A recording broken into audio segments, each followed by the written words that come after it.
एक गांव में एक लालची सास और उसकी बुद्धिमान बहू रहती थीं। सास बहुत ही कंजूस थी और हमेशा अपनी बहू को कम खाने और कम खर्च करने के लिए कहती थी। बहू बहुत चालाक थी और वह जानती थी कि उसकी सास लालची है। एक दिन सास अपने बहू को बाजार सब्जियां लेने के लिए भेजती है। बहू सब्जी लेकर आती है। तभी सास गुस्से में बोलती है, ये सब्जियां बहुत महंगी हैं। तुमने इतने पैसे क्यों खर्च किए?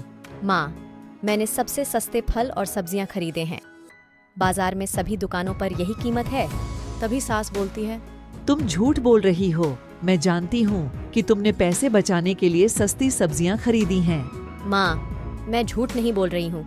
अगर आप चाहें तो मैं आपको बाजार ले जा सकती हूँ और आप खुद सब्जियों की कीमत देख सकती हैं।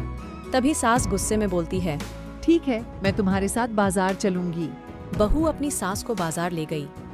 बाजार में सास ने देखा कि सभी दुकानों पर फल और सब्जियों की कीमत एक ही थी। उसे एहसास हुआ कि उसकी बहू ने सच कहा था।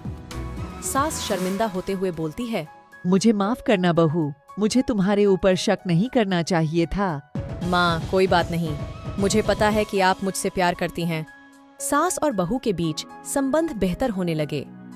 सास ने अपनी लालच को कम करना शुरू कर दिया और बहू को घर में अधिक अधिकार देने लगी। बहू ने भी अपनी सास का ख्याल रखना शुरू कर दिया और उन्हें खुश करने की कोशिश करने लगी। एक दिन गांव में एक मेला आयोजित हुआ। सास और बहू दोनों मेले में जाना चाहती थीं। पति काम पर गया था, इसलिए वे दोनों अकेले ही मेले में गईं। मेले में उन्होंने बहुत मजा किया। उन्होंने कई दुकानों से सामान खरीदा और कई स्वादिष्ट व्यंजन खाए। वे देर रात तक मेले में रहीं। घर लौटते समय वे थक गई थीं। आखिरकार वे दोनों घर पहुंच गए। अगले दिन सास बीमार हो गई। बहू ने उसकी देखभाल की और उसे दवा दी। कुछ दिनों में सास ठीक हो गई। इस घटना के बाद सास और बहू के बीच संबंध और भी मजबूत हो गए। वे एक दूसरे से बहुत प्यार करने लगे।